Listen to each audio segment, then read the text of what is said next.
Hello everyone, I am Brijmohan Jha and I am back with another video. This video is part 2 on the topic periodic table, and I am discussing previous year JEE questions in this series.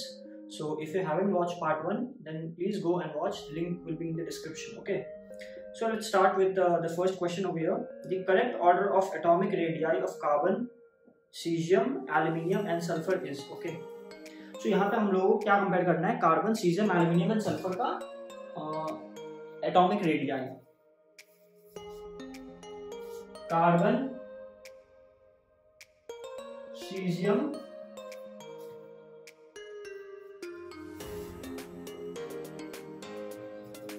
तो यहाँ पे हम लोगों को क्या करना है? Carbon, caesium, aluminium और सल्फर का साइज को कंपेयर करना है. तो फिर से एक बार हम लोग पीरियोडिक टेबल का एक बेसिक सा ये आइडिया बना लेंगे. सीजियम होता है यहाँ पे नहीं है,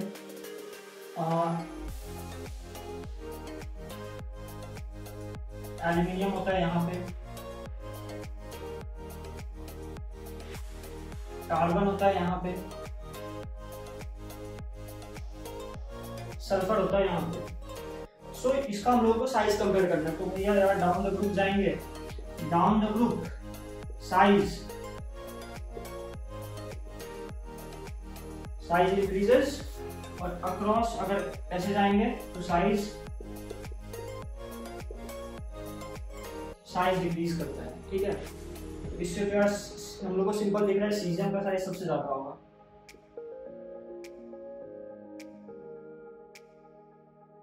सीजियम का साइज सबसे ज्यादा. उसके बाद what we can see is down में सबसे पहले जो सबसे ज्यादा डाउन होगा उसका साइज सबसे ज्यादा होगा. यहाँ पे एल्यूमिनियम और सल्फर है आपका सेम पीरियड में. तो जो पहले होता है जो कि आपका लेफ्ट की तरफ होता है उसका साइज बड़ा होगा. तो यहाँ पे एल्यूमिनियम आ गया, देन आपका सल्फर आएगा, एंड देन जो आपका पीरियड 1 में है कार्बन, देन कार्बन आएगा. तो गाइस ये भी एक बहुत ज्यादा सिंपल क्वेश्चन था. So let's go to another question. Another question हम लोगों से क्या बोल रहा है? In general the property that decreases and increases down a group in the periodic table are. यहाँ पे हम लोगों को दो प्रॉपर्टी दिया हुआ है. पहला प्रॉपर्टी जो है वो डिक्रीज करना चाहिए और दूसरा प्रॉपर्टी जो है वो इंक्रीज करना चाहिए. पहला प्रॉपर्टी क्या है? Electron negativity.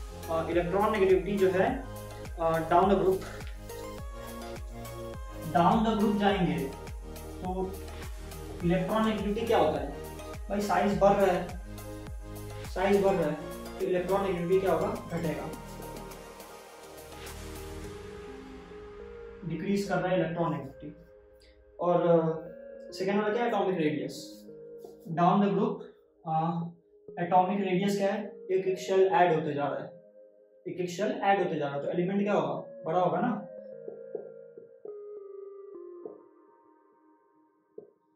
तो गाइस आंसर तो आपका यही आ गया, डिक्रीज और इंक्रीज में. फिर भी हम लोग दूसरे ऑप्शंस भी देख लेते हैं.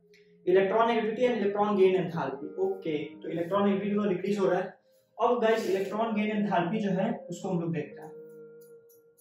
इलेक्ट्रॉन गेन एंथैल्पी का मतलब क्या होता है कि जब हम लोग कोई एक आइसोलेटेड गैसियस एटम को इलेक्ट्रॉन देते हैं तो उसमें एनर्जी का कितना चेंज हुआ. तो डाउन द ग्रुप जब हम लोग जा रहे हैं तो जैसे मान लो मैं ग्रुप 1 ले ले रहा हूँ.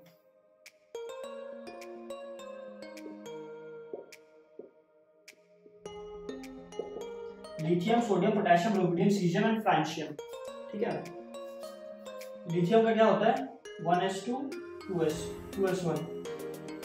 इसका क्या होता है? मतलब आउटर वाला में मैं लिख देता हूँ 3s1 4s1 5s1 6s1. ठीक है. मगर फ्रांशियम कभी कभी बोल सकते हैं 6s1 तक जा रहा है. 2s वाला कितना होगा? इतना होगा. 3s वाला कितना होगा? इससे थोड़ा बड़ा होगा. 4s वाला क्या होगा? इससे और बड़ा होगा. 5s वाला कितना होगा? और बड़ा होगा. 6s वाला कितना होगा? और बड़ा होगा. तो न्यूक्लियस तो सबका इतना ही है. अब गाइस न्यूक्लियस के बीच में जो न्यूक्लियस और जो आउटर मोस्ट इलेक्ट्रॉन के बीच में जो डिस्टेंस होगी वो डिस्टेंस जो है वो बढ़ते जा रही है. तो अगर हम लोग इलेक्ट्रॉन यहाँ पे डालेंगे तो इंटरैक्शन एनर्जी जो होगा, अगर डिस्टेंस जितना ज्यादा बढ़ रहा है इंटरैक्शन एनर्जी उतना ज्यादा कम होगा. तो इलेक्ट्रॉन गेन एंथैल्पी जो है वो भी डिक्रीज करेगी, यानी कि डिक्रीज करेगी इलेक्ट्रॉन गेन एंथैल्पी. तो ऐसा इसमें तो दोनों का दोनों डिक्रीज हो रहा है, जो कि आंसर होगा नहीं. थर्ड वाला ऑप्शन है इलेक्ट्रॉन एंथैल्पी डिक्रीज कर रहा है. ओके सही. एंड इलेक्ट्रॉन नेगेटिविटी, भैया इलेक्ट्रॉन नेगेटिविटी तो डाउन द ग्रुप में डिक्रीज करता है, तो इसमें भी दोनों का दोनों डिक्रीज हो गया। Option D atomic radius and electron negativity. Atomic radius अगर पहला ऑप्शन देखेंगे तो atomic radius down the group बढ़ता है एंड इलेक्ट्रॉन नेगेटिविटी घटता है, तो उल्टा आंसर हो गया। तो इसका ऑप्शन, इसका आंसर जो है करेक्ट वाला वो ऑप्शन ए हो गया। ऑप्शन सी देखते हैं कि ionic radii of N3- O2- and F negative is okay।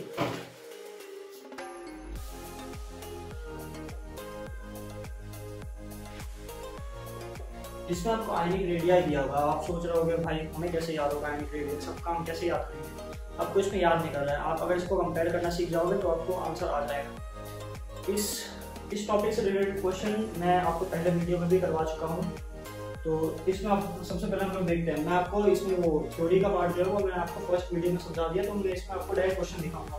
Number of electron कितना होता है, नाइट्रोजन में जनरली होता है 7, 3 नेगेटिव पड़ा हुआ है तो 10 हो जाएगा, ऐड कर देंगे हम लोग 10 हो गया। ऑक्सीजन में कितना होता है 8 होता है, 2 नेगेटिव पड़ा हुआ है, ये भी 10 हो गया।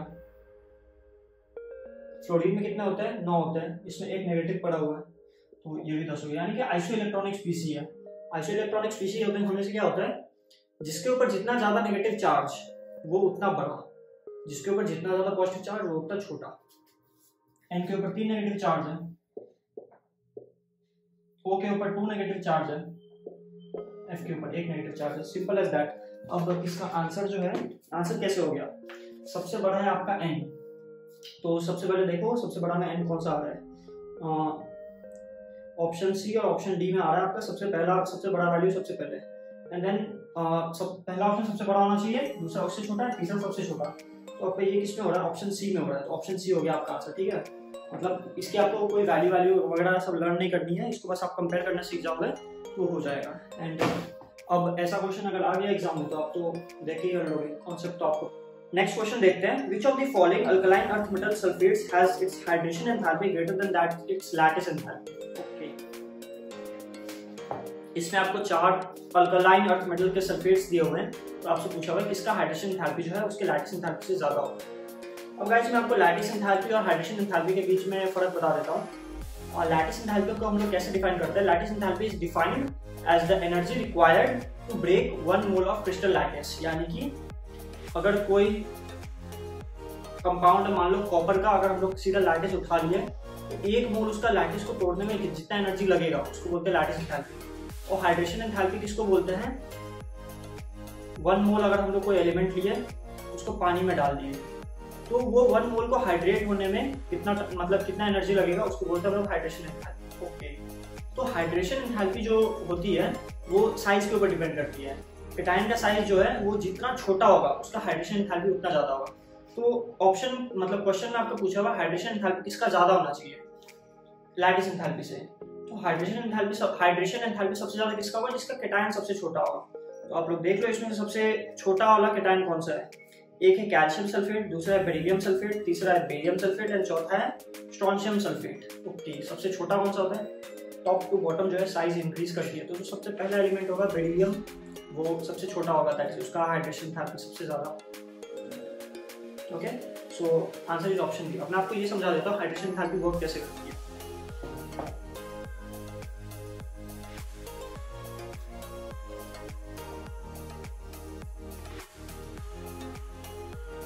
ये अगर मान लो प्लस चार्ज है आपका, मतलब प्लस नहीं, मान लो ये अगर एक चार्ज है तो अगर हम लोग इसको पानी में डाल देंगे, ठीक है, तो देखो ये वाटर मॉलिक्यूल को कैसे अट्रैक्ट करता है।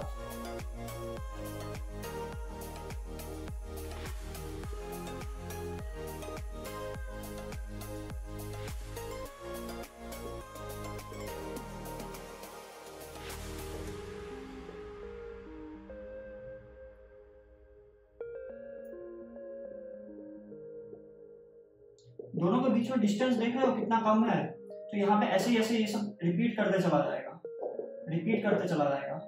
जितना छोटा केटायन उसके ऊपर उतने वाटर मॉलिक्यूल आ पाएंगे। अगर अभी ये केटायन बड़ा हो जाए, चार्ज यहाँ पे है, तो यहाँ पे अगर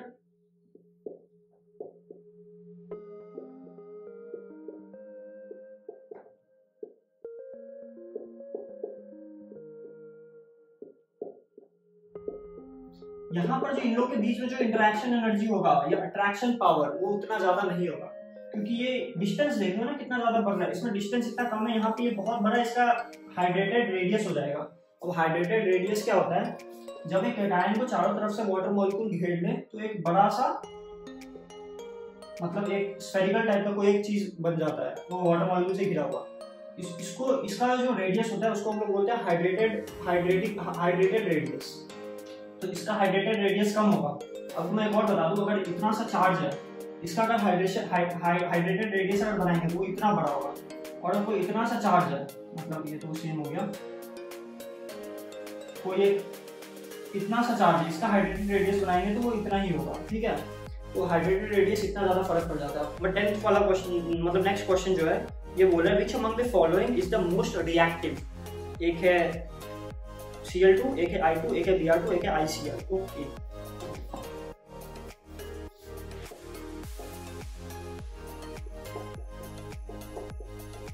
आपसे पूछ रहा है सबसे ज्यादा इन लोगों में से रिएक्टिव कौन सा होगा, देखते हैं।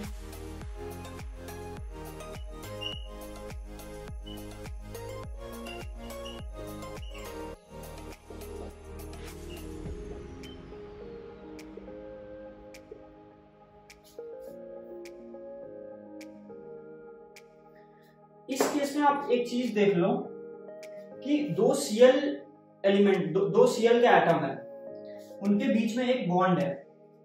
तो ये जो बॉन्ड होगा ये दोनों के बीच में इक्वली शेयर्ड होगा, क्योंकि दोनों का इलेक्ट्रॉन नेगेटिविटी बराबर है।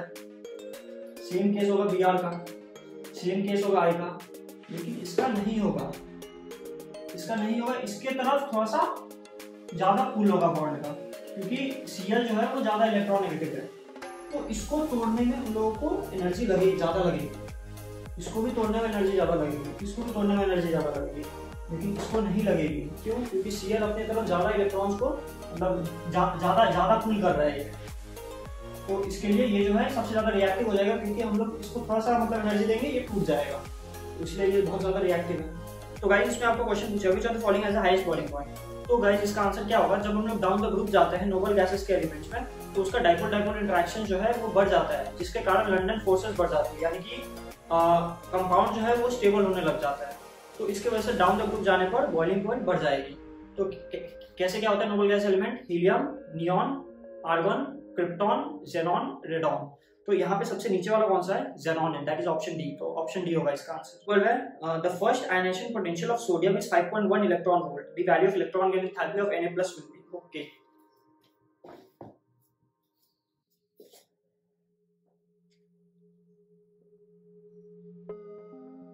सोडियम में इलेक्ट्रॉन कितने होते हैं, 11 इलेक्ट्रॉन होते हैं। इसका मैं इलेक्ट्रॉनिक कॉन्फ़िगरेशन लिख दूं, 1s2 2s2 2p6 6 7 8 9 10 3s1। Okay, इसका जो फर्स्ट आयनाइजेशन पोटेंशियल है वो अपने को दिया हुआ है 5.1 इलेक्ट्रॉन वोल्ट। दैट इज ये जो है ये लास्ट का s इलेक्ट्रॉन जो है, इसको निकालने में हम लोग को इतनी एनर्जी लग रही है 5.1 इलेक्ट्रॉन वोल्ट। मैं तो आपको बना देता हूँ, 1s2 2s2 मतलब इसको इसमें कन्वर्ट करने के लिए 5.1 इलेक्ट्रॉन वोल्ट की एनर्जी लग रही है। अब दूसरा चीज क्या है, अब आपसे पूछा भाई electron gain enthalpy of Na+ will B. तो ये आपका Na था, ये हो गया आपका Na+ और इसमें हो गया आपका 10 इलेक्ट्रॉन। अब आपको बोल रहे electron gain enthalpy of Na+ will B, that is इससे हम लोगों को इसमें लाना है। तो Na+ है, उसके पास इलेक्ट्रॉन की कमी है। अगर हम लोग उसको इलेक्ट्रॉन दे रहे हैं, मतलब वो अनस्टेबल है, हम लोग उसको स्टेबल बना रहे हैं, तो उसमें हम लोगों को एनर्जी नहीं लगेगी, वो उल्टा एनर्जी रिलीज कर देगा। अनस्टेबल से स्टेबल, जो स्टेबल वाला चीज होता है उसमें कम एनर्जी होती है, जो अनस्टेबल चीज होता है उसमें ज्यादा एनर्जी होती है।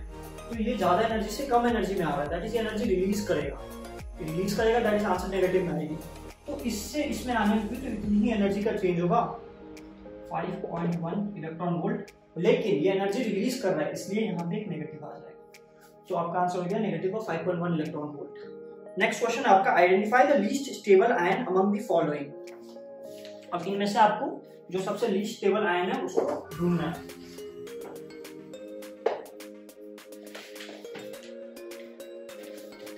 सबसे पहला है आपका Li+, दूसरा आपका बी माइनस, तीसरा आपका बी माइनस बोरॉन नेगेटिव, और चौथा आपका सी माइनस। लिथियम में जनरली कितने इलेक्ट्रॉन होता है? 11 और प्लस प्लस है, यहाँ पे हो गए 10 इलेक्ट्रॉन। बेरिलियम में कितने इलेक्ट्रॉन होते हैं? 5 नेगेटिव है, तो यहाँ पे हो गए 6।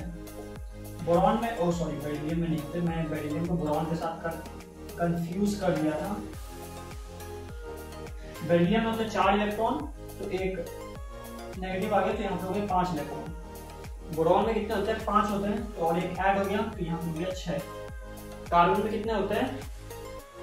6 होते हैं, एक नेगेटिव आ गया, तो यहाँ पे हो गया 7। अब हम लोगों को पूछ रहा था लीस्ट स्टेबल कौन सा होगा। ओके, देखते हैं।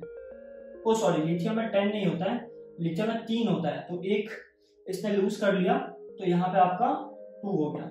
इसका इलेक्ट्रॉनिक कन्फर्मेशन क्या हो गया? 1s2। इसका क्या हो जाएगा?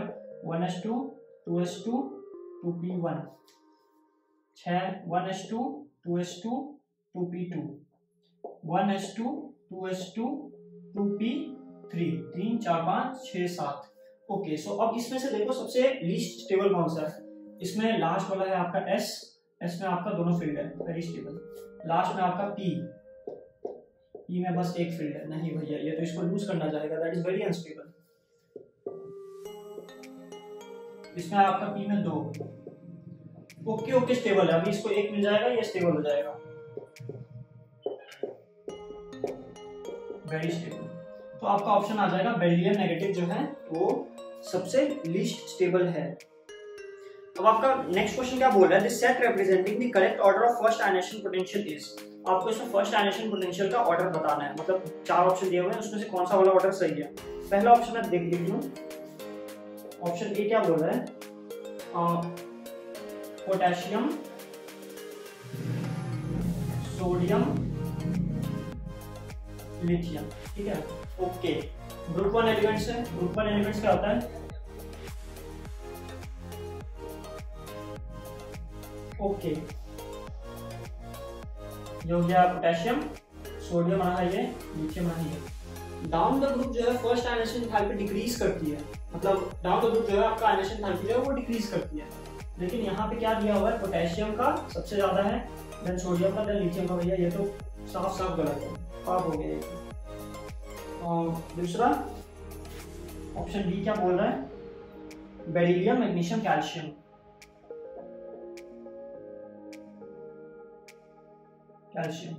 ये आपका ग्रुप 2 का एलिमेंट है, ये भी मैं लिख दूं।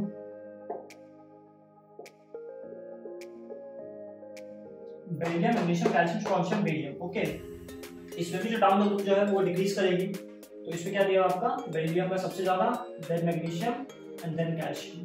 नाइस, ये वाला सही हो गया आपका। The correct result representing correct order of first ionization था, तो आपका ऑप्शन बी तो सही हो गया। फिर भी हम लोग ऑप्शन सी और डी को देख लेते हैं। ऑप्शन सी क्या बोल रहा है? ऑप्शन सी क्या बोल रहा है? Boron, carbon, nitrogen.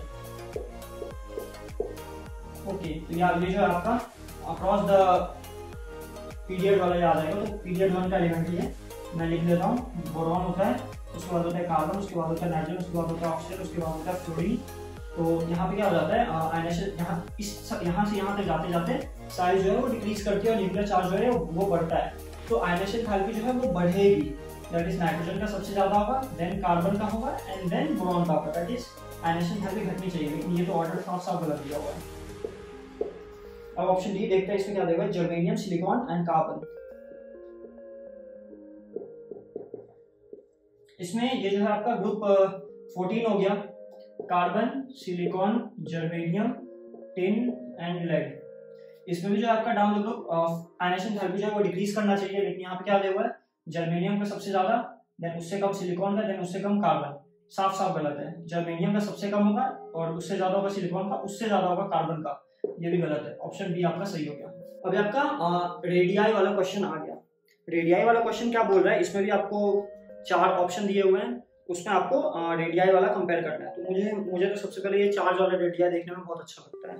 इसमें आपको क्या दिख रहा है? ऑप्शन बी देखो, इसमें क्या आपको बोल रहा है? N3 माइनस सबसे बड़ा, then O2 minus, then F minus. ये तो ऑब्वियसली सही हो गया, ऑप्शन आपका बी ऐसे ही आ गया। लेकिन फिर भी और एक बार ऑप्शन डी को भी देख लेते हैं। ऑप्शन डी में आपको दिया हुआ है Fe के ऊपर 3 पॉजिटिव, देन उससे बड़ा Fe के ऊपर 2 पॉजिटिव, देन उससे बड़ा Fe के ऊपर 4 पॉजिटिव। जो कि यार साफ साफ गलत है। जिसके ऊपर जितना ज़्यादा पॉजिटिव चार्ज होता है वो उतना छोटा होता चला जाता है। तो आपको तो इसमें ऑप्शन बी सीधा सीधा दे दिया, राइट। एंड ये जो नाइट्रोजन बेरिलियम बोरॉन वाला है ऑप्शन ए, ये आपको पता है अक्रॉस अ पीरियड जब हम जाते हैं across a period from left to right size जो है वो डिक्रीज करती है। एंड ऑप्शन सी जो है सोडियम लिथियम पोटेशियम, ये भी गलत है क्योंकि डाउन द ग्रुप जब जाएंगे तो साइज बढ़ेगा, लेकिन यहाँ पे लिथियम को जो है वो सोडियम से बड़ा दिखाया हुआ है जो कि होता नहीं है। लिथियम सबसे छोटा, then sodium and then potassium. Cool. Next question जो है वो आपको क्या बोल रहा है, which of the following has the maximum number of unpaired electrons. Unpaired electrons maximum देखते हैं। सबसे पहला वाला कौन सा है, Mg2+। ओके, मैग्नीशियम में कितने इलेक्ट्रॉन्स होते हैं,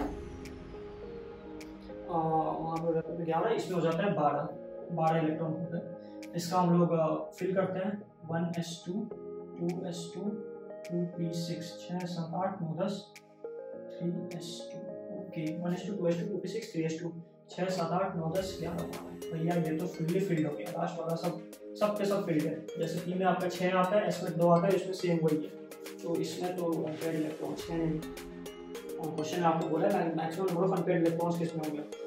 ऑप्शन बी देखते हैं, Ti टाइटेनियम 3+। इसमें हो गए आपके 22 इलेक्ट्रॉन्स होते हैं, लेकिन 3 पॉजिटिव है, तो यहाँ पे आपका हो गया 19 इलेक्ट्रॉन्स। 19 इलेक्ट्रॉन्स है तो इसको प्लॉट करते हैं 1s2 2s2 2p6 3s2 3p 6 7 8 9 10 11 12 13 14 15 16 17 18 19। Okay, तो यहाँ पे S में 1 इलेक्ट्रॉन आ गया, दैट इज इसमें 1 अनपेयर्ड इलेक्ट्रॉन्स है। ऑप्शन सी देखते हैं, बेरिलियम 3+। इसमें हो जाते हैं आपके 24 इलेक्ट्रॉन्स, नहीं 24 नहीं, इसमें होता है आपको 23 इलेक्ट्रॉन्स, 3 पॉजिटिव है, तो यहाँ पे हो गया आपके 20 इलेक्ट्रॉन। 20 इलेक्ट्रॉन तो सेम केस होगा, लास्ट में आते आते 1s2 2s2 2p6 3s2 3p6 4s2। तो गाइस यहाँ पे भी S जो है, S में आपका फुल्ली फिल्ड है, तो इसमें भी नंबर ऑफ अनपेयर्ड इलेक्ट्रॉन्स जो है वो 0 आ गए। और लास्ट वाला देखते हैं option D, Fe2 positive. Okay, Fe2 positive का क्या सीन है,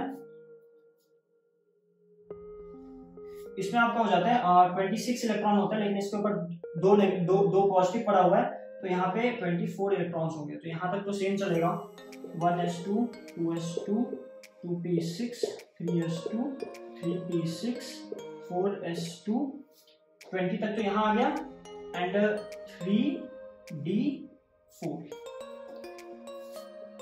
2 6 12 13 14 20 22 24 3d4 हो गया, b 1 2 3 4। ओ भाई साहब, 4 unpaired electron. Option D answer हो गया।